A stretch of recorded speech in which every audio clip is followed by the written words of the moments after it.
Hallelujah. সবাইকে বলি জয় প্রভু যিশুর জয়। প্রভু যিশুকে ধন্যবাদ জানাই তার অনুগ্রহেতে 2021 সালের মার্চ মাস শুক্রবার 26 তারিখ উপস্থিত হয়েছি সুরক্ষিতভাবে সুস্থ শরীরে শুক্রবারে রাত্রিকালীন প্রার্থনা সভায় অংশগ্রহণ করতে ইউটিউবের মাধ্যমে।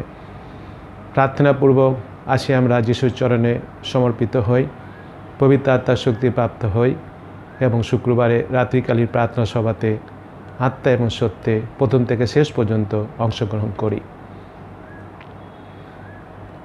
Hallelujah, hallelujah, hallelujah. প্রভু যিশু, তোমাকে কোটি কোটি ধন্যবাদ জানাই তোমার সমস্ত অনুগ্রহ, দয়া, করুণা, প্রেম, ভালোবাসার জন্য। তুমি আমাদের আশীর্বাদ করেছ 2021 সাল মার্চ মাস শুক্রবার 26 তারিখ তোমার দয়াতে, তোমার অনুগ্রহেতে সুস্থ শরীরে সুরক্ষিতভাবে উপস্থিত হয়েছি শুক্রবার রাত্রিকালীন প্রার্থনা সভায় অংশগ্রহণ করতে। তোমাকে ধন্যবাদ দিই, তুমি আমাদের অনুগ্রহ করেছ। প্রভু যিশু, এখন আমরা তোমার চরণে সমর্পিত। আমাদের তুমি গ্রহণ করো, আশীর্বাদ করো।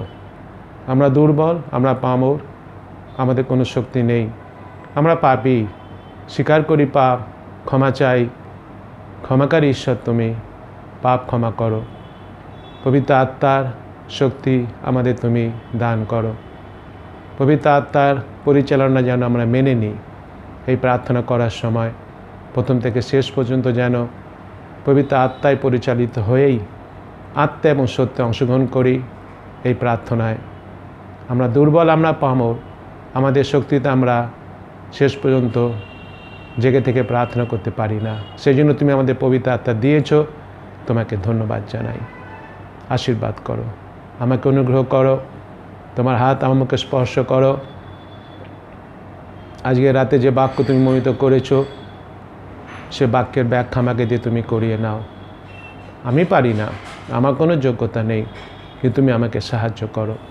এবং যত শ্রোতা আমরা আছি, আমাদের প্রত্যেকে তোমার বাক্যের অর্থ বুঝতে, বিশ্বাস করতে এবং বিশেষ করে বাক্যের বাধ্য হয়ে পরিপক্ক বিশ্বাসী হতে তুমি আমাদের সাহায্য করো। প্রথম থেকে শেষ পর্যন্ত প্রার্থনা চলাকালীন যা কিছু করব যেন তোমার উদ্দেশ্যেই করি, তা প্রত্যেকটি যেন ঊর্ধ্বে স্বর্গে তোমার কাছে গ্রাহ্য হয়, আর তোমার প্রচুর আশীর্বাদ যেন আমাদের সবার জীবনে নেমে আসে, সেগুলো তুমি করো। সকল ধন্যবাদ তোমাকে দিয়ে ধন্যবাদ সহকারে এই প্রার্থনা যিশুর নামে চাই, আমেন। সে আমরা ঈশ্বরের বাক্য দেখি শুক্রবার রাত্রিকালীন প্রার্থনায় প্রেরিতের কার্যাবলী তার 12 অধ্যায় 5 পদ। আসি আমরা সবাই মিলে একসাথে এই একটি মাত্র পদ পাঠ করি। এইরূপে পিতর কারাবদ্ধ থাকিলেন, কিন্তু মণ্ডলী কর্তৃক তাহার বিষয়ে ঈশ্বরের নিকটে একাগ্রভাবে প্রার্থনা হইতেছিল। আমেন। ঈশ্বর তার আপন পবিত্র বাক্যে আশীর্বাদ করুন। আসি আমরা সবাই মিলে একসাথে প্রেরিতের বিশ্বাস সূত্র বলি। আমি ঈশ্বরে বিশ্বাস করি, যিনি স্বর্গ ও পৃথিবীর সৃষ্টিকর্তা, সর্বশক্তিমান পিতা এবং তাহার একমাত্র পুত্র আমাদের প্রভু যীশু খ্রিস্টে, যিনি পবিত্র আত্মার দ্বারা গর্ভস্থ হইলেন, কুমারী মরিয়ম হইতে জন্মিলেন, পন্তীয় পিলাতের সময়ে দুঃখ ভোগ করিলেন, ক্রুশবিদ্ধ হইলেন, মরিলেন ও কবরস্থ হইলেন, তৃতীয় দিবসে মৃতদের হইতে পুনরায় উঠিলেন, স্বর্গে আরোহণ করিলেন এবং সর্বশক্তিমান পিতা ঈশ্বরের দক্ষিণ পার্শ্বে বসিয়া আছেন, তথা হইতে জীবিত ও মৃতদের বিচার করিতে আসিবেন। আমি পবিত্র আত্মায়, পবিত্র সর্বজনীন মণ্ডলীতে, সাধুদের সহভাগিতায়, পাপ মোচনে, শরীরের পুনরুত্থানে ও অনন্ত জীবনে বিশ্বাস করি, আমেন। হালেলুয়া। এটা এবার সবাইকে বলি জয় প্রভু যিশুর জয়। আজকে যে অংশটা আমরা পাঠ করেছি, যদিও মাত্র একটা পদ পড়েছি, 5 পদ প্রেরিতে কার্যাবলী তার 12 অধ্যায়, কিন্তু আমরা যদি দেখি এক পদ থেকে যদি আমরা দেখি বেশ সেই 11 পদ অবধি বিষয়গুলোকে নিয়ে আমি একটু আলোচনা করব। সর্বপ্রথম আমরা একটা বিষয় শুনি, যেটা হচ্ছে যে আমরা প্রত্যেকটা মানুষ আমরা এমন একটা জগতে বাস করছি যেখানে অনেক রকমভাবে কিছু বিষয় ঘটনাগুলো ঘটে নানা রকম, যেগুলো আমাদের নিয়ন্ত্রণে থাকে না, আমাদের নিয়ন্ত্রণের বাইরে।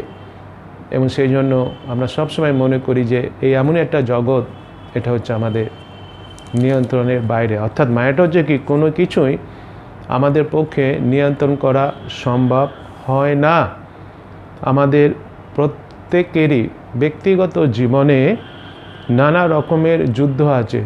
ব্যক্তিগত জীবনে যেরকম আমাদের নানা রকমের যুদ্ধ আছে, আবার যেখানে আমরা বাস করছি, যে সমাজে আমরা বাস করছি, চারিদিক থেকেও নানা রকম সমস্যা আমাদের কী করেছে, ঘিরে রেখে দিয়েছে। আজকে যে অংশটা এখানে আমি পাঠ করলাম না, আমরা পাঠ করেছি প্রেরিত কার্যাবলী 12 অধ্যায় 5 পদ। এই ঘটনাটা ঘটেছিল, যদি আমরা দেখি, সেই আর্লি নিউ টেস্টামেন্ট চার্চের সময় এই ঘটনাটা ঘটেছিল। এবং এই যে ঘটনাটা না, এটা আমাদের কাছে একটা খুবই গুরুত্বপূর্ণ শিক্ষা দিচ্ছে। ঘটনাটা আমাদের কাছে একটা খুবই খুবই গুরুত্বপূর্ণ শিক্ষা দিচ্ছে। সেটা হচ্ছে যে, সে শিক্ষাটা হচ্ছে কি শিক্ষা? সেটা হচ্ছে যে যে কোনো ঘটনা ঘটুক না কেন, প্রথমেই বললাম যে যে ঘটনাগুলো ঘটছে আমাদের জীবনে আমরা নিয়ন্ত্রণ করতে পারি না, আমাদের নিয়ন্ত্রণের বাইরে। হ্যাঁ, কিন্তু মনে রাখি, যে কোনো ঘটনা ঘটুক না কেন, সব ঘটনাকেই কিন্তু ঈশ্বর নিয়ন্ত্রণ করছেন। ঈশ্বর সব ঘটনাকে নিয়ন্ত্রণ করছেন, আর কি করছেন, তার ইচ্ছা ও তার পরিকল্পনায় কার্যে পরিণত হবে। আমেন। হ্যাঁ, ঈশ্বরের ইচ্ছা, ঈশ্বরের পরিকল্পনা কার্যে পরিণত হবে। নতুন নিয়মে যদি আমরা দেখি, একটা পরিবার ছিল, নতুন নিয়মে একটা পরিবার ছিল নিউ টেস্টামেন্টের সময়। সেই পরিবারটা খুব নিষ্ঠুর পরিবার ছিল, এবং সেই পরিবারে সে অন্ধকারের ক্ষমতা ছিল। সেই পরিবারটা হচ্ছে হেরোদ। যদি আমরা দেখি, যখন সেই হেরোদের পরিবার যদি আমরা দেখি, সে যিশু যখন জন্মগ্রহণ করেছিলেন, তখন কি করেছিল, যে হেরোদ রাজা ছিল, সে হেরোদ রাজা বেথলেহেমে যত শিশুরা ছিল, সে সমস্ত শিশুদের কি করেছিল, হত্যা করিয়েছিল। আর আজকে যেটা আমরা পড়ছি, 5 পদটা যদিও পড়েছি, কিন্তু যদি আমরা দেখি যে 1 পদটা যদি দেখি 12 অধ্যায়, তৎকালে হেরোদ রাজা মণ্ডলী কয়েকজনের প্রতি উপদ্রব করিবার জন্য হস্তক্ষেপ করিলেন। তিনি যোহনের ভ্রাতা যাকবকে খড়গ দ্বারা বধ করিলেন। ইহাতে যিহুদীরা সন্তুষ্ট হইল দেখিয়া তিনি আবার পিতরকেও ধরিলেন। তখন তারই শূন্য রুটির পর্বের সময় ছিল। এই যে 1, 2, 3 পদ আমরা পড়লাম, এখানে কি আমরা দেখতে পাচ্ছি, এখানে একটা হেরোদের কথা বলেছে। কোন হেরোদ? এই হেরোদ হচ্ছে ওই যে হেরোদ যিশুর জন্মের সময় বেথলেহেমে শিষ্যদের হত্যা করিয়েছিল, সেই হেরোদেরই নাতি। এই হচ্ছে হেরোদ আরিপ্পা। এ কি করেছিল, এখানে আমরা দেখতে পাচ্ছি এই হেরোদ সে কি করেছিল, যিহুদীদের কাছে বিশেষত সেই সময় যারা সেই ফরিসি, সেই সদ্দুকি যারা ছিল, তাদের কাছ থেকে জনপ্রিয়তা অর্জন করার জন্য 1 পদে যেটা আমরা পড়লাম, সেখানে আমরা দেখতে পাচ্ছি যে যোহনের ভ্রাতা যাকবকে তো হত্যা করেছিল, খড়গ দ্বারা হত্যা করেছিল, তার খড়গ ছিল, ক্ষমতা ছিল, সেটা হত্যা করেছিল। আর পিতরকে কি করেছিল, পিতরকে বন্দি করেছিল। আমরা দেখতে পেলাম পিতরকেও ধরেছে, সে কথা আমরা এখানে দেখতে পাচ্ছি। এবং যদিও পিতরকে ধরেছে, বন্দি করেছে, হত্যা করেনি, সরাসরি পিতরকে হত্যা করেনি, যেরকম যাকবকে হত্যা করা হয়েছিল, কিন্তু পিতরকে কি করা হয়েছিল, বন্দি করা হয়েছিল। কেন সরাসরি তাকে তখন হত্যা করেনি, মেরে কেন ফেলেনি, তখন কি ছিল, তখন তারই শূন্য রুটির পর্বের সময় ছিল। সেই জন্য তাকে সরাসরি হত্যা করলো না, বন্দি করে রাখলো। উদ্দেশ্য এটাই, তার শূন্য রুটির পর্ব যখন শেষ হয়ে যাবে, তখন তাকে কি করবে, বিচার করবে, বিচারে তাকে হত্যা করবে, এটাই ছিল তার উদ্দেশ্য। এবং আমরা যদি দেখি যে তারপর যদি আমরা দেখি 4 পদ যদি দেখি, তিনি তাহাকে অর্থাৎ পিতরকে ধরিয়া কারাগারে রাখিলেন। ধরে কারাগারে রাখলো, বুঝতে পারছি। এবং তাহাকে পাহারা দিবার জন্য 4 জনের দল, ভালো করে বলছে, সেটা করি, কারাগারের মধ্যে রাখা হয়েছে, কিন্তু তাকে পাহারা দেওয়ার জন্য 4 দলের কি করছে, দল, এমন 4 দলের সেনার নিকট সমর্পণ করলো। 4 দলে 4টে করে দল, 16 জনকে দিয়ে তাকে কি করলো, বন্দি করে রাখলো। মনে করিল নিস্তার পর্বের পরে তাহাকে লোকেদের কাছে আনে উপস্থিত করবে। এই নিস্তার পর্বের পরে কী করবে, তাকে নিয়ে আসবে লোকেদের কাছে, নিয়ে কী করবে, বিচার করবেন। এবার যে চারি দলে জন গেড়ে রেখেছে 16 জন, শুধু তাই নয়, যদি আমরা দেখি 6 পদে যদি আমরা দেখি, পরে হেরোদ যেদিন তাহাকে বাহিরে আনাইবেন তার পূর্বরাত্রিতে পিতর 2 জন সেনার মধ্যস্থানে 2 শৃঙ্খলে বদ্ধ থাকিয়া নিদ্রাগত ছিলেন। যে বলছে 2 জন সেনার মধ্যস্থানে 2 শৃঙ্খলে বদ্ধ থাকা, এই যে কথাটা এখানে আমি পড়লাম, কেন পড়লাম, যেটা পড়লাম 4 পদে পড়লাম আর 6 পদে পড়লাম, এখানে কি দেখতে পাচ্ছি যে পিতরকে যত সম্ভব যতটা পারা যায় সেই কী করা ছিল, তাকে সে বন্দি করে রাখার জন্য পাহারা দিয়ে রাখা হয়েছিল। 16 জন তো ছিল, আবার 2টো শিকল দিয়ে তাকে বেঁধে রাখা হয়েছিল, 2 জন প্রহরীর মধ্যে তাকে রেখে দেওয়া হয়েছিল। এত কঠিনভাবে তাকে কী করেছিল, কঠোরভাবে তাকে কী করা হয়েছিল, তাকে সে বন্দি করে রাখা হয়েছিল। কারণটা কি? কারণটা হচ্ছে এই যে পিতর এখানে বন্দি হলো না, এটা পিতরের প্রথম বন্দিত্ব নয়, এটা পিতরের 3য় বন্দিত্ব। এর আগে 2বার তিনি বন্দী হয়েছিলেন। এর আগে যখন 2বার তিনি বন্দী হয়েছিলেন, তখন কী হয়েছিল, পিতর অলৌকিকভাবে ঈশ্বরের অনুগ্রহে তিনি সেখান থেকে বার হয়ে চলে গেছিলেন। সেটা হেরোদ জানতো, এবং সেই জন্য যাতে তাকে আর এইভাবে বের করে কেউ নিয়ে যেতে না পারে, সে যতই অলৌকিক যে করুক না কেন, বের করে যাতে নিয়ে যেতে না পারে, সেই জন্য কঠিন একদম তাকে করেছিল, সে বন্দোবস্ত করে রেখে দিয়েছিল, কখনো যেন বেরোয় যেতে না পারে। হেরোদ সেইভাবে করেছিল।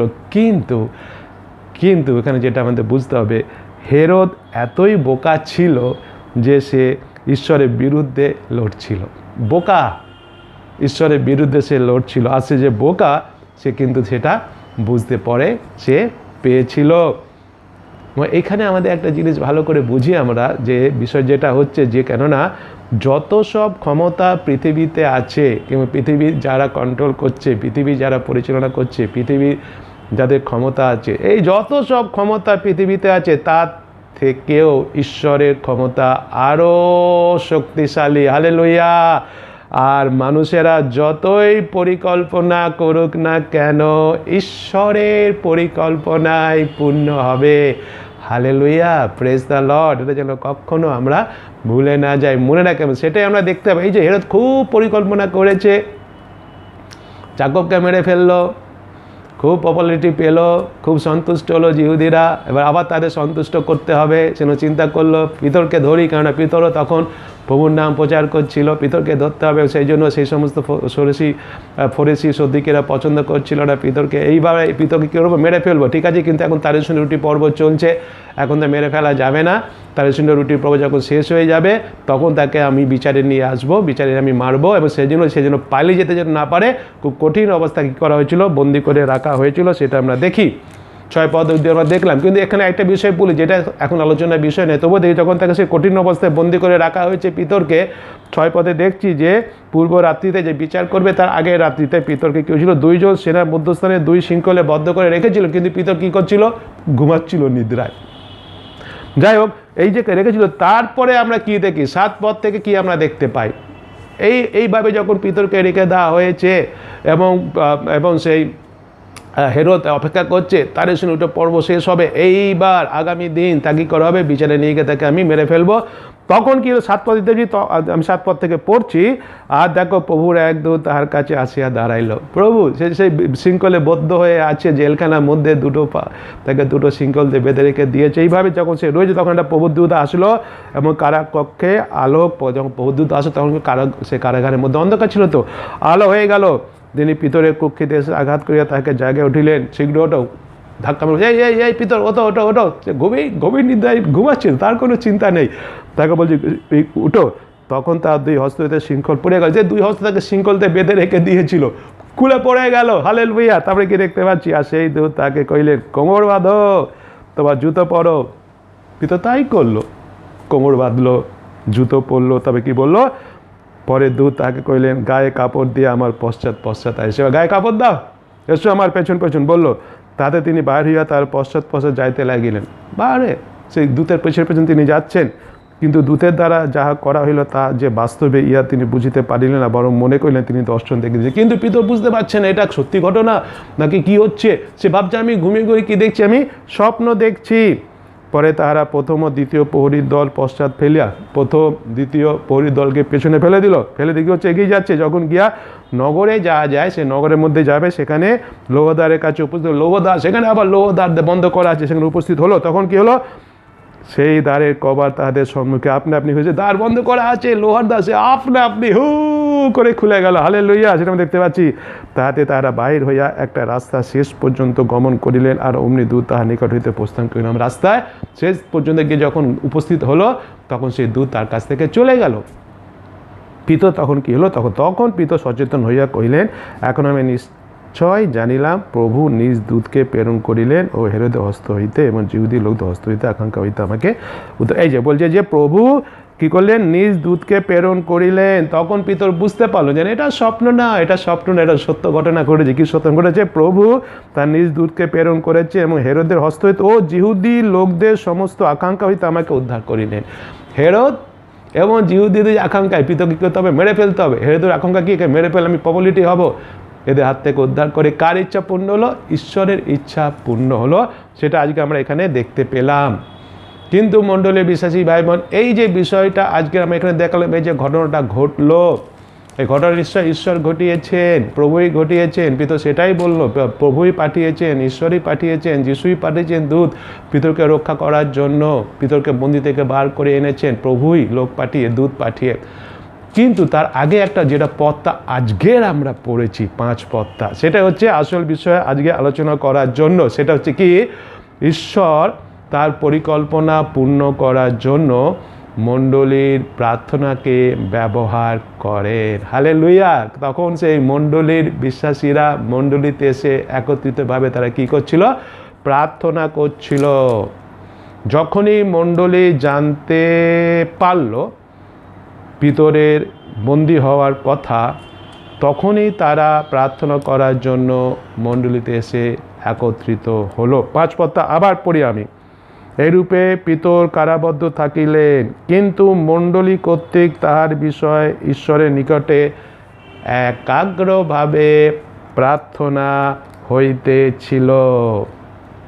মণ্ডলীর বিশ্বাসী ভাই বোন, যখন মণ্ডলী কোনো সমস্যা ও তাড়নার সম্মুখীন হয়, তখন তারা প্রার্থনা করে, অর্থাৎ ঈশ্বরের কাছে তারা ফিরে আসে। হেরোদ তার খড়গের ক্ষমতা ছিল, কিন্তু মণ্ডলীর ক্ষমতা হচ্ছে প্রার্থনা। মণ্ডলীর প্রার্থনা আছে, আমেন। মণ্ডলীর প্রার্থনা আর এই ক্ষমতাই হচ্ছে একমাত্র সত্যিকারের ক্ষমতা, আমেন। হ্যাঁ, এই ক্ষমতা হেরোদের খড়গ থেকে আরও অনেক অনেক অনেক বেশি। প্রার্থনায় মণ্ডলীর প্রার্থনায় ক্ষমতা আছে। এই যে মণ্ডলীর প্রার্থনায় ক্ষমতা আছে কথা বলা হচ্ছে না, এটা আমাদের একটু ভালো করে বুঝতে হবে। এবং তার আগে বলি, মণ্ডলী বিশ্বাসী ভাই বোনদের মধ্যে যদি আপনারা কেউ আপনি আপনার জীবনে নানা রকম সংঘর্ষের মধ্যে দিয়ে যাচ্ছেন, তখন আপনি কি করবেন মণ্ডলীর বিশ্বাসী ভাই বোন? তখন আপনার একমাত্র উপায় যেটা করা দরকার, তা হচ্ছে কি, প্রার্থনা। কেননা প্রার্থনায় ক্ষমতা আছে, আমেন আমেন। কিন্তু একটা বিষয় আমরা দেখি যে প্রার্থনায় নিশ্চয়ই ক্ষমতা আছে। কিরূপ প্রার্থনা তারা করেছিল, কিভাবে তারা প্রার্থনা করেছিল, সেটাই আজকে একটু দেখি। বলা হচ্ছে, কিন্তু মণ্ডলী কর্তৃক তাহার বিষয়ে ঈশ্বরের নিকটে একাগ্রভাবে প্রার্থনা হইতেছিল। একাগ্রভাবে এখানে বলা হয়েছে। এটাই হচ্ছে প্রার্থনার শক্তির আসল বিষয়। প্রার্থনায় যে শক্তি আছে, প্রার্থনার শক্তির আসল বিষয় হচ্ছে কি, একাগ্রভাবে। এই যে এখানে যে একাগ্রভাবে বলা হয়েছে, এই একই কথা যিশু সম্বন্ধে বলা হয়েছে যখন যিশু গেতসিমানি বাগানে কুশারোপিত হওয়ার আগে প্রার্থনা করেছিলেন। আমরা জানি এই 2 এপ্রিল সেই যিশু ক্রুশের মৃত্যু আমরা পালন করব শুক্রবার, তার আগের দিন ছিল বৃহস্পতিবার। সে বৃহস্পতিবার তিনি সে গেতসিমানি বাগানে গিয়েছিলেন শিষ্যদের নিয়ে, এবং তারপরে তিনি কিছুটা দূরে নিজে গিয়েছিলেন, গিয়ে সেখান থেকে কী করেছিলেন, প্রার্থনা করেছিলেন। এবং তিনি যখন প্রার্থনা করেছিলেন, সেই প্রার্থনা করার সম্বন্ধে, প্রার্থনার বিষয়টাকে যখন তিনি করছিলেন তার সম্বন্ধে সেটা বলা হয়েছিল 22 অধ্যায় যদি আমরা দেখি, লোকলিখিত সুসমাচার তার 22 অধ্যায় 44 পদ যদি আমরা দেখি, প্রভু যীশু খ্রিস্ট প্রার্থনা যখন করেছিলেন সেই প্রার্থনার বিষয় এখানে লেখা আছে, পরে তিনি মর্মবেদী দুঃখে মগ্ন হইয়া আরও একাগ্রভাবে প্রার্থনা করিলেন।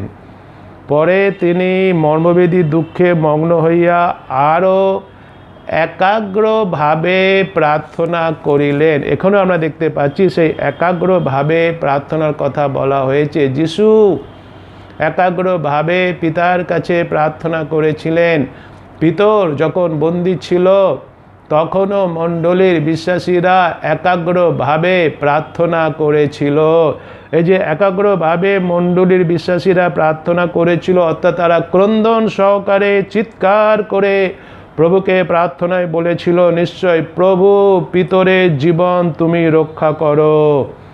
এইভাবে তারা মণ্ডলী সব বিশ্বাসীরা যতজন সেখানে প্রার্থনা উপস্থিত হয়েছিল তারা একাগ্রভাবে করেছিল, এক চিত্তে করেছিল, অর্থাৎ তাদের সবার মধ্যে একতা ছিল, ইউনিটি ছিল, প্রেম ছিল, পিতরের প্রতি তাদের প্রেম ছিল।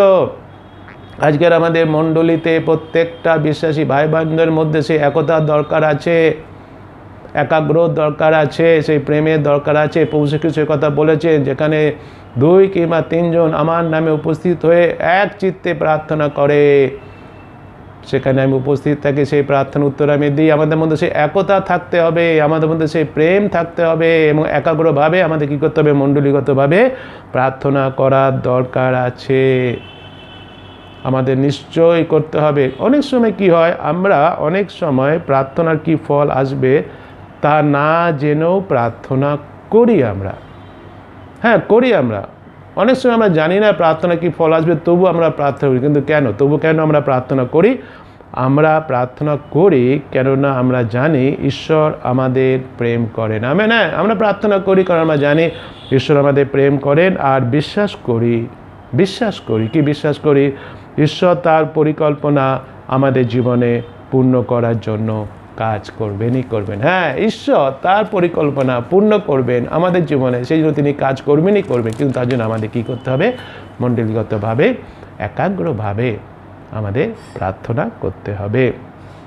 আমরা প্রার্থনা করি কেননা বিশ্বাস করি যে আমরা যারা তার উপর বিশ্বাস ও নির্ভর করি ও তাকে প্রেম করি, তিনি আমাদের মঙ্গলের জন্য কাজ করবেন। Amen, hallelujah. হ্যাঁ, এটাই হচ্ছে খুবই গুরুত্বপূর্ণ বিষয়। আমাদের প্রার্থনা ঈশ্বরকে কিন্তু পরিবর্তন করে না, আমাদের প্রার্থনা আমাদের পরিবর্তন করে। প্রার্থনা আমাদের পরিবর্তন করে যে ঈশ্বর প্রেমময়, ঈশ্বর মঙ্গলময়, ঈশ্বর সর্বশক্তিমান, তার ইচ্ছা, মঙ্গলের ইচ্ছা আমাদের জীবনে, তার ইচ্ছাই পূর্ণ হবে, এটা বিশ্বাস করতে আমাদের সাহায্য করে প্রার্থনা, একাগ্র প্রার্থনা। সেটা আমাদের জীবনে খুব দরকার আছে। হেরোদ, জিহুদি, ফরেসি, সদ্দুকি, তারা যে যতই পরিকল্পনা করুক না কেন, তারা যতই চেষ্টা করুক না কেন, সেই সময় নতুন নিয়মে যেরকম হেরোদের মতো একটা নিষ্ঠুর পরিবার ছিল, অন্ধকারের শক্তি তাদের ছিল, যুগ পর্যায়ে যুগে যুগে সেরকম পরিবার আছে, ছিল, থাকবে, যারা সব সময় ঈশ্বরের বিরুদ্ধে কাজ করছে, কাজ করবে। কিন্তু মনে রাখি, তখনও হেরোদের, জিহুদিদের, সদ্দুকিদের আশা আকাঙ্ক্ষা পূর্ণ হয়নি, ইচ্ছা পূর্ণ হয়েছিল প্রভু যিশুরই, ঈশ্বরেরই। অলৌকিকভাবে তিনি পিতরকে বার করে এনেছিলেন। মণ্ডলী বিশ্বাসীরা একাগ্রভাবে প্রার্থনা করছিল বলে আজকেও সেই একই ঘটনা ঘটবে। আমরা যখন মণ্ডলীর বিশ্বাসী ভাই বোনেরা একাগ্রভাবে কী করব, ঈশ্বরের কাছে প্রার্থনা করব। এই যে কথা বলা হচ্ছে, হেরোদ নিশ্চয়ই নিজস্ব একটা পরিকল্পনা ছিল যে পিতরকে হত্যা করবেই, মেরে ফেলবেই এবং জিহুদীদের কাছে খুব জনপ্রিয় হবে। কিন্তু প্রার্থনাশীল মণ্ডলীর হয়ে ঈশ্বর যে কাজ করবেন সে সম্বন্ধে সেই হেরোদ সে অজ্ঞ ছিল। আজকেও দিনে নানাজন নানারকমভাবে চেষ্টা করছে প্রভুর কাজ কিভাবে বন্ধ করা যায়, কিন্তু তারা জানে না যে ঈশ্বরের ইচ্ছাই পূর্ণ হবে। কিন্তু তার জন্য আমরা যারা মণ্ডলীর বিশ্বাসী ভাই বোন, আমাদের কিসের দরকার আছে? একাগ্রভাবে প্রার্থনা করার দরকার আছে, কেন প্রার্থনায় ক্ষমতা আছে। আমেন। প্রার্থনাতে ক্ষমতা আছে মণ্ডলীর বিশ্বাসী ভাই বোন। মনে রাখি যে পিতর বন্দি অবস্থায় থেকে মুক্তি পেয়েছিল। হালেলুয়া। বন্দি অবস্থা থেকে পিতর মুক্তি পেয়েছিল। মণ্ডলীর বিশ্বাসী ভাই বোনেরা, আমাদের প্রার্থনায় বিশ্বস্ত হওয়ার দরকার আছে। আমাদের প্রার্থনা একাগ্রভাবে করার দরকার আছে। আমরা বিশ্বাসীরা, আমরা ক্ষমতাহীন, আমাদের কোনো ক্ষমতা নেই, আমরা শক্তিবিহীন, আমাদের কোনো শক্তি নাই। কিন্তু মনে রাখি প্রার্থনা হচ্ছে আমাদের ক্ষমতা। প্রার্থনা বিষয় পরিবর্তন করে। আমেন। হ্যাঁ, প্রার্থনা হচ্ছে আমাদের ক্ষমতা। প্রার্থনায় ক্ষমতা আছে। কিন্তু আমাদের সেই যেটা আমরা দেখলাম এই মণ্ডলী আর্লি চার্চ যেরকম ছিল, নিউ টেস্টামেন্টে চার্চের বিশ্বাসীরা যেরকম একাগ্রভাবে প্রার্থনা করতো, নিজেদের মধ্যে ইউনিটি ছিল, নিজেদের মধ্যে প্রেম ছিল, আজকের আমাদের সেই আর্লি চার্চের মতো হতে হবে। আমাদের সেই আর্লি চার্চের বিশ্বাসীদের মতো হতে হবে।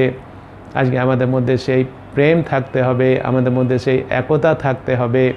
আমাদের আজকের একাগ্রভাবে এক চিত্তে প্রার্থনা করতে হবে। সেজন্য মণ্ডলীর বিশ্বাসী ভাই বোনেরা, আসি আমরা প্রার্থনা করি। আসি আমরা অনেক প্রার্থনা করেছি, অনেক প্রার্থনা করছি, নিশ্চয়ই প্রার্থনা করতে হবে, আমরা প্রার্থনা করব। কিন্তু এবার থেকে আসি আমরা একটা বিশেষ করে বুঝি, আজকের যে অংশটা পাঠ করা হয়েছে এখানে যে প্রার্থনাটার বিষয়বস্তু ছিল, মণ্ডলী বিশ্বাসীরা তার অংশগ্রহণ করেছিল। পিতর যিনি প্রচার করবেন, যিনি এখনও সুসমাচার প্রচার করতে হবে, কিন্তু তাকে বন্দি করেছে, যাকবকে মেরে ফেলেছিল তাকেও মেরে ফেলবে, তাহলে তার মাধ্যমে প্রচার হবে না। সেজন্য তারা প্রার্থনা করেছিল যেন পিতর সেখান থেকে বেরিয়ে আসতে পারে, যেন প্রচার করতে পারে। সেই জন্য মণ্ডলী বিশ্বাসী ভাই বোন, আসি আমরা কি করি, সেই সব মণ্ডলীর জন্য যারা আজকের তাড়িত হচ্ছে তাদের জন্য প্রার্থনা করি। হ্যাঁ, আজকে যদি আমরা দেখব পৃথিবীতে এরকম অনেক মণ্ডলী আছে, অনেক বিশ্বাসীরা আছে, ভারতবর্ষে পশ্চিমবঙ্গে এরকম অনেক মণ্ডলী আছে, অনেক বিশ্বাসীরা আছে। তাদের সেই বিশ্বাসের জন্য, তাদের সেই সুসমাচার প্রচার করার জন্য তারা আজকে তাড়িত হচ্ছে, তারা আজকে লাঞ্ছিত হচ্ছে, তাদের আজকে জীবন বিপদের মধ্যে পড়ছে, মৃত্যুর মুখে তাদের জীবন যাচ্ছে, যেরকম পিতরের গেছিল। তাদের জন্য আমাদের কী করতে হবে? তাদের জন্য আমাদের প্রার্থনা করার খুব দরকার আছে। আমাদের তাদের সাহায্য করতে হবে। নানা রকমভাবে নানা মানুষেরা তাদের হয়তো সাহায্য করছে, কিন্তু মণ্ডলী বিশ্বাসী ভাই বোন, আমরা আরও অন্যভাবে কী করে করব না জানলেও কিন্তু একটা বিষয় জানি, আমরা প্রার্থনার মাধ্যমে তাদের আমরা কী করতে পারবো? সাহায্য করতে পারবো। আসি আমরা প্রার্থনা করি যে মণ্ডলী যেন প্রার্থনা করি মণ্ডলী হিসাবে যিশু যে কাজ দিয়েছেন, মণ্ডলী প্রত্যেকটা মণ্ডলীকে যিশু যে কাজ দিয়েছেন, প্রত্যেকটা মণ্ডলী যেন যিশুর দেওয়া সেই কাজকে এই পৃথিবীতে সম্পন্ন করে। আমেন। হ্যাঁ, মণ্ডলী যেন তার দৃষ্টি যেন ডান দিকে বাঁ দিকে যেন না সরায়। বিশ্বাসী আমরা যেন আমাদের দৃষ্টি ডান দিকে বাঁ দিকে যেন না সরাই। আসি আমরা সেই বিষয় নিয়ে আমরা ঈশ্বরের কাছে প্রার্থনা করি, প্রত্যেকটা মণ্ডলী যেন আমরা ঠিক থাকি সেই কাজে, যে কাজ প্রভু যীশু আমাদের দিয়েছেন। হেরোদের পরিকল্পনা না, ঈশ্বরের পরিকল্পনায় পূর্ণ হবে। হালেলুয়া। মণ্ডলী প্রার্থনা করি, আসি আজকে যারা হারিয়ে গেছে তাদের জন্য। অনেক মানুষেরা যারা হারিয়ে গেছে, যিশু বলেছেন আমার আরও অনেক মেষ আছে, তাদের এই খোয়ারে নিয়ে আসতে হবে। আমরা বিশ্বাসী আমরা হচ্ছি প্রভু যিশুর রাজদূত। We are ambassador of Christ. সেটা আমরা দেখি 2 কোরিন্থীয় 5 অধ্যায় 20 পদে। সে কথা বলে আমরা হচ্ছি প্রভু যীশু খ্রিস্টের রাজদূত। 2 Corinthians চ্যাপ্টার 5 ভার্স 20-তে সে কথা বলেছে। মণ্ডলী বিশ্বাসী ভাই বোন, হেরোদ যতই পরিকল্পনা করুক না কেন, নেতারা আসবে, নেতারা যাবে, নিয়ম আসবে, নিয়ম চলে যাবে, কিন্তু মণ্ডলী বিশ্বাসী ভাই বোন মনে রাখি, ঈশ্বরের বাক্য বৃদ্ধি পাবে ও ছড়িয়ে যাবেই যাবে। এই প্রেরিত কার্যাবলী তার 12 অধ্যায় 24 পদে কি কথা দেখি, কিন্তু ঈশ্বরের বাক্য বৃদ্ধি পাইতে ও ব্যাপ্ত হইতে থাকিল। হালেলুয়া! ঈশ্বরের বাক্যকে কেউ কোনোদিন আটকাতে পারবে না, ঈশ্বরের রাজ্যকে কেউ কোনোদিন থামাতে পারবে না, ঈশ্বরের পরিকল্পনাকে কেউ কোনোদিন পরিবর্তন করতে পারবে না। কোনো মানুষের, কোনো রাজার, কোনো নেতার, কোনো মন্ত্রীর পরিকল্পনা সফল হতে পারে না। সফল হবে, পূর্ণ হবে ঈশ্বরেরই পরিকল্পনা। কিন্তু সেই জন্য মণ্ডলী বিশ্বাসী ভাই বোন হিসাবে আমাদের ঈশ্বর দায়িত্ব দিয়েছেন, আমাদের কী করতে হবে? আমাদের প্রার্থনা করতে হবে, বাক্য ছড়িয়ে দিতে হবে। সেই দায়িত্ব আমরা পেয়েছি, মণ্ডলী আমরা সেই দায়িত্ব পেয়েছি। যতই বাধা আসুক না কেন, যতই তাড়িত হই না কেন, আমরা প্রার্থনা করি যেন এই বাক্য আমরা প্রচার করতে পারি, বাক্য যেন আমরা ছড়িয়ে দিতে পারি। ঈশ্বর যেন আমাদের সেভাবে আরও শক্তি দেন। পবিত্র আত্মা আমরা পেয়েছি, পবিত্র আত্মার পরিচালনায় যেন আমরা পা বাড়াতে পারি। আমরা প্রার্থনা করব, আমরা আত্মায় যেখানে দুর্বল আছি সেখানে যেন আমরা সবল হই, আত্মায় যেখানে আমাদের ভয় আছে সেখানে যেন আমরা সাহসী হই, বলবান হই। ঈশ্বর যখন সেই জিহোশূকে যখন আহ্বান করেছিলেন মসুর মৃত্যুর পরে, তাকে বলেছিলেন তুমি মহাভয়ভীত হইও না, বলবান ও সাহস করো। আসি আমরা আমাদের শক্তিতে নয়, আমাদের বুদ্ধিতে নয়, আমাদের জ্ঞানে নয়, প্রার্থনাপূর্ব পবিত্র আত্মার শক্তিতে আসি আমরা বলবান হই, আমরা সাহসী হই এবং সেই রাজদূতের কার্য আমরা করি, সুসমাচার প্রচার করার কার্য আমরা করি। কেননা এটাই হবে, এটা হবে যীশু খ্রিস্টের পুনরায় আগমন না হওয়া পর্যন্ত এইভাবেই কার্য হবে। আমরা যদি দেখি ফিলিপিও তার 2 অধ্যায় 10 এবং 11 পদে আমরা কি দেখতে পাই? ঈশ্বরের ইচ্ছাই পূর্ণ হবে। ঈশ্বরের ইচ্ছা কি? ফিলিপিও 2 অধ্যায় 10-11 পদে আমরা দেখতে পাচ্ছি, যেন যিশুর নামে স্বর্গমত্ত পাতাল নিবাসীদের সমুদায় জানু পাতিত হয় এবং সমুদায় জিহ্বা যেন স্বীকার করে যে যীশু খ্রিস্টই প্রভু, এইরূপে পিতা ঈশ্বর যেন মহিমান্বিত হন। আমেন। হ্যাঁ, এটাই হবে, এটাই ঈশ্বরের ইচ্ছা। কোনো রকমভাবে ঈশ্বরের ইচ্ছাটাকে বন্ধ করা যাবে না, কোনো আইন পাস করে বন্ধ করা যাবে না, জেলে পুরে বন্ধ করা যাবে না, খড়গদার আঘাত করে বন্ধ করা যাবে না। সে আর্লি চার্চ থেকেই চেষ্টা করে এসেছিল মানুষেরা বন্ধ করতে পারেনি, আরও ছড়িয়ে গেছে, আরও ছিটিয়ে যাবেই, বৃদ্ধি পেয়েছে। আমরা পড়লাম না, এই যে 12 অধ্যায় আমরা পড়লাম 24 পদে, প্রেরিত কার্য বলি, কিন্তু ঈশ্বরের বাক্য বৃদ্ধি পাইত ব্যাপ্ত হইতে থাকিল। কিন্তু এর জন্য আমাদের মণ্ডলী সেই আর্লি চার্চের মণ্ডলী বিশ্বাসী তখন কি করেছিল? প্রার্থনা করেছিল। সেজন্য আসি মণ্ডলী বিশ্বাসী ভাই বোন, আমরা কি করি? আসি আমরা প্রার্থনা করি যেন আমরা সবাই ঈশ্বরের দ্বারাই ব্যবহৃত হই ও সেইভাবেই কাজ করি যেভাবে তিনি আমাদের কাজ মিশনে, আমাদের ব্যক্তিগত জীবনে এবং প্রার্থনাপূর্বক সেই কাজ করি, অন্যদেরও প্রার্থনায় স্মরণ করি যারা সেই প্রভুর কাজে লিপ্ত আছে, বিশেষ করে যারা তাড়িত হচ্ছে, লাঞ্ছিত হচ্ছে, যে সমস্ত মণ্ডলী বিশ্বাসী ভাই বোনেরা, তাদের জন্য আসে আমরা বিশ্বাসে প্রার্থনা করি। মানুষের ইচ্ছা নয়, কোনো নেতার ইচ্ছা নয়, ইচ্ছা ঈশ্বরেরই পূর্ণ হবেই হবে। আমরা ক্ষমতাবিহীন, আমরা শক্তিবিহীন, কিন্তু আমাদের প্রার্থনার ক্ষমতা আছে। ঈশ্বর আমাদের প্রত্যেককে সেইভাবে আশীর্বাদ করুন। আমেন। প্রভু যীশু, তোমাকে ধন্যবাদ দিই, আজকে সুন্দর বাক্য তুমি আমাদের দিয়েছো। হ্যাঁ প্রভু যীশু, প্রার্থনায় ক্ষমতা আছে, সেই জন্য তুমি আমাদের শিখিয়েছো, আমাদের বলেছো জেগে থাকো, প্রার্থনা করো, আশীর্বাদ করো যেন আমাদের প্রত্যেকটা বিশ্বাসী ভাই বোন জীবন যেন প্রার্থনাশীল জীবন হয়। বিশেষ করে প্রার্থনা করি প্রভু, মণ্ডলীগতভাবে যে দায়িত্ব তুমি দিয়েছো, বিশ্বাসী হিসেবে যে দায়িত্ব তুমি আমাদের দিয়েছো, আমরা প্রত্যেকেই যেন তোমার সেই সুসমাচার প্রচারের কাজই যেন করতে পারি, মণ্ডলীগতভাবে, মিশনেরগতভাবে, ব্যক্তিগত বিশ্বাসী জীবনে প্রভু গো, সেই আশীর্বাদ তুমি করো। প্রার্থনায় বলি, যারা প্রভু তোমার সেই কাজ করতে গিয়ে তাড়িত হচ্ছে, লাঞ্ছিত হচ্ছে, তাদের জন্য প্রার্থনা করি, তুমি তাদের শক্তি দাও, তুমি তাদের সুরক্ষা করো প্রভু যীশু, এবং আমাদেরও তুমি ব্যবহার করো। সেইভাবে আমরা যেন ব্যবহৃত হই, পবিত্র আত্মার দ্বারা পরিচালিত হয়ে যেভাবে তুমি চেয়েছো, যেন আমাদের মধ্যে একতা যেন থাকে, আমাদের মধ্যে যেন প্রেম থাকে, আমরাও যেন সে একাগ্রভাবে এক চিত্তে যেন প্রার্থনায় অংশগ্রহণ করতে পারি। প্রথম থেকে শেষ পর্যন্ত আমাদের জীবনটা যেন প্রার্থনার জীবন হয়, সে আশীর্বাদ তুমি করো। সকল ধন্যবাদ, মহিমা, গৌরব, প্রশংসা, সমাদর তোমাকে দিয়ে ধন্যবাদ সহকারে এই প্রার্থনা যিশুর নামে চাই, আমেন। হালেলুয়া। আছি আমরা এখন ভয়েস রেকর্ডিংয়ে যে প্রার্থনা পাঠানো হচ্ছে, সেই প্রার্থনা আজকে আমরা অংশগ্রহণ করি। প্রথম থেকে শেষ পর্যন্ত ঈশ্বরের আশীর্বাদ পাই। ঈশ্বর আমাদের সবাইকে সেবা আশীর্বাদ করুন, আমেন। হালেলুয়া। সবাইকে বলি জয় প্রভু যিশুর জয়।